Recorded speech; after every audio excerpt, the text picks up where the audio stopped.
Alright, what up YouTube? It's the Nice and here back with another video. And this video is gonna be called, growing up sensitive in a black family. I think this is a video I just wanted to do because like I said, I was just trying to bring more of my experience to the channel and speak from my own mind. Of course I speak from my own mind in other videos, but I'm not gonna try to get too personal with my own life, but just try to go through it. Of course, I think parts of what I gotta talk about is it's part of like the spiritual aspect, but I'm probably not gonna try to dwell into that too much either. Growing up, period, I was very sensitive. I was like I said, when I was younger, I was a crybaby. I had to. That's something like I said I forget because I block out so much shit in my brain from me being a kid. It's crazy. It's almost like if you ever used to watch like DVDs, how like you go to like the scene selection tab, you just see like 4 scenes on like the screen, you can choose one. It's pretty much like that. Like I said, there's one scene right here, the next scene right here, the next scene right here, the next scene right here. And like I said, that's just from trauma, and just growing up with trauma. I think like I said, a lot of people don't remember their childhood, and it's like I said, it's not nothing special. But like I said, I grew up very I just grew up very sensitive. I was always crying. I ain't even stopped crying till like middle school. Well, not stop crying, but like I'm talking about like I was always quick to turn inward and my feelings got hurt too easily. And I was always very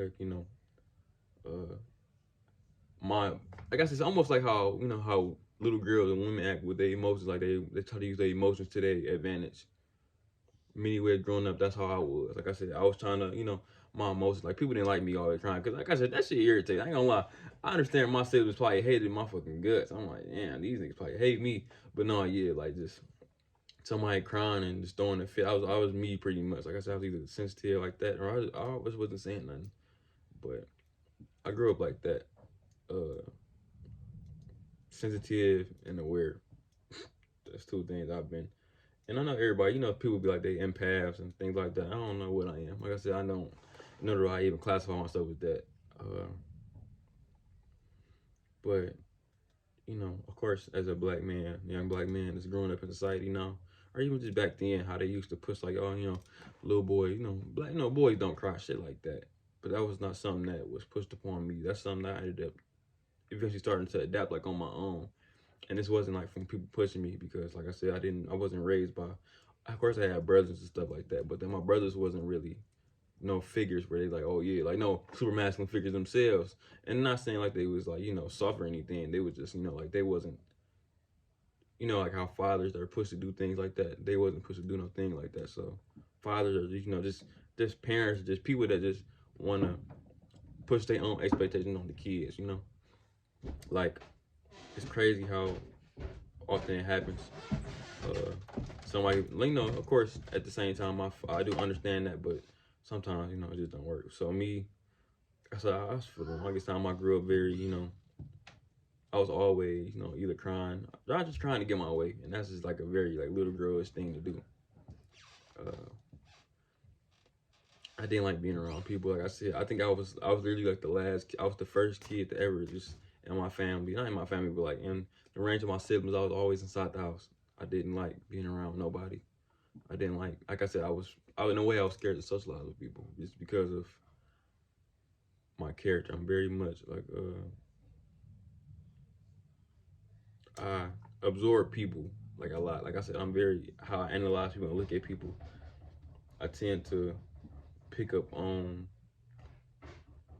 what may be something that they like. I like in the way of like in my past videos, like the people pleasing. I was in my people pleasing way started there when I was like how I would interact with little kids, and either my brothers and sisters, and even my parents. I was always seeking approval, and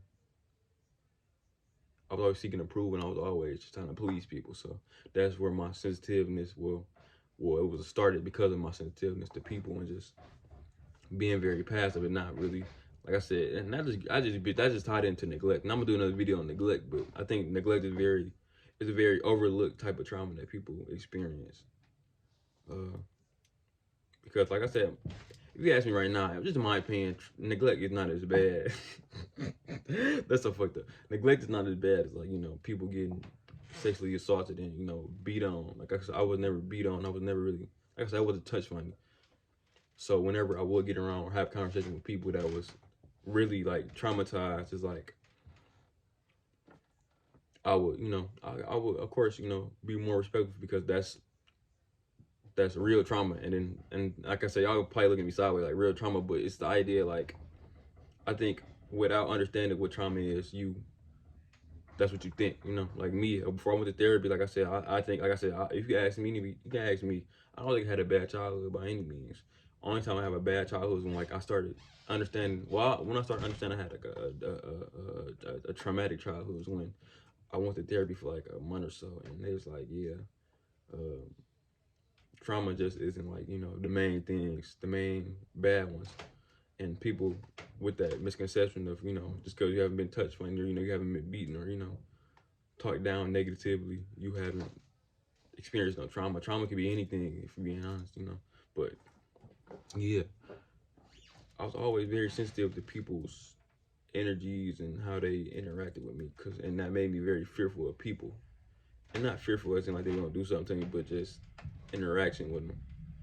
So often, most of the time, I always really stayed away from people.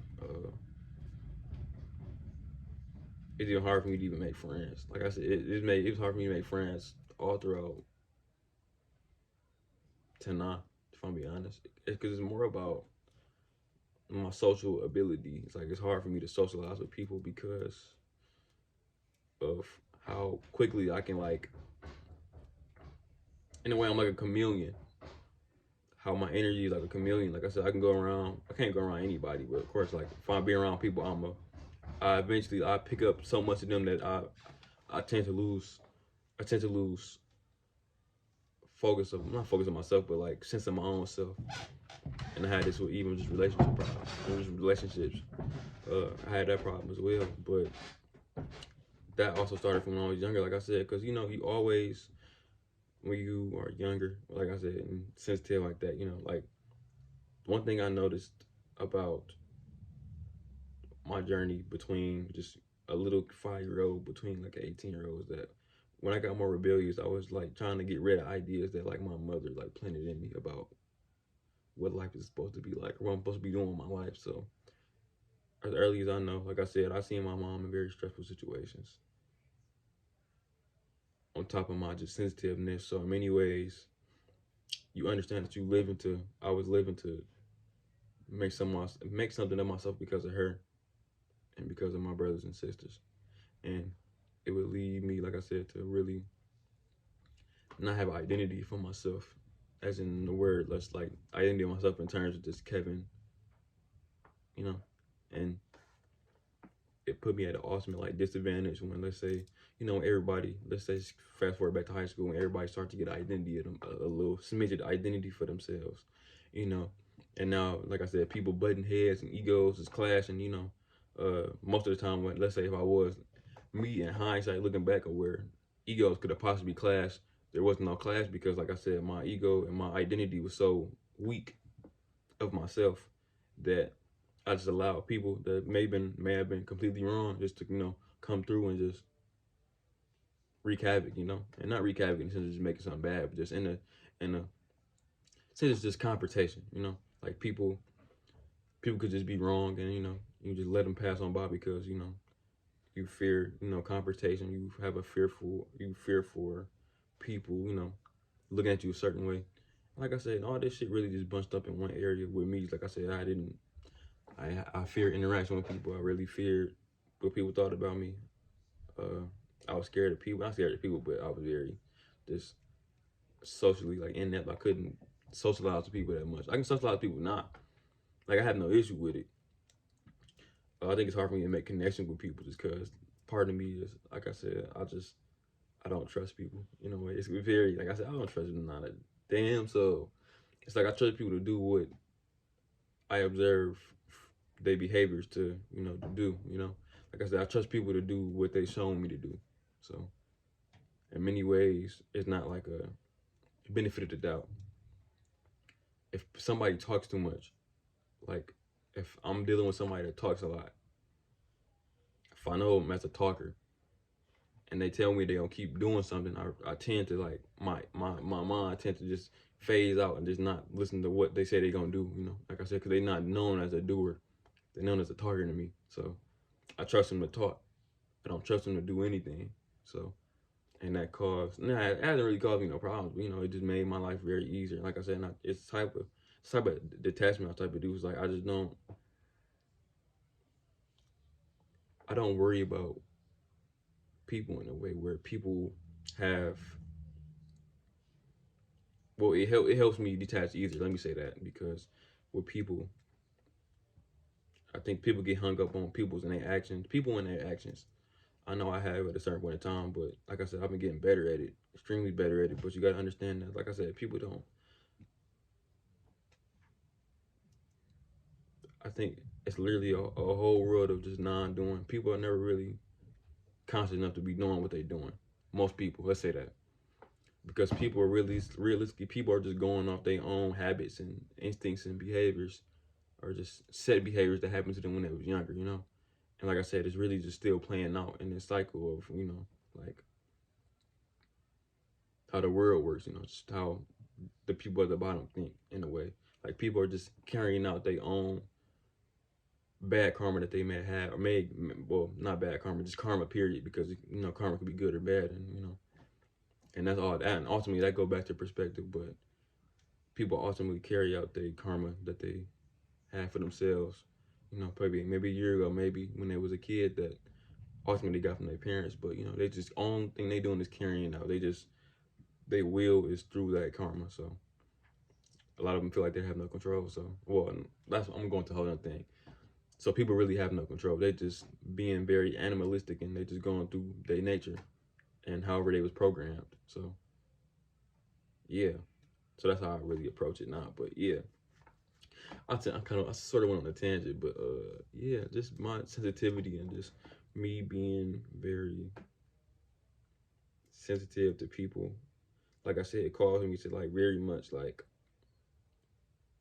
be like a turtle in a way, like how, and like be very inward, and like even like a butterfly, just how just being in the cocoon. Like I said, it just made connecting with people very hard because of how intense I am with just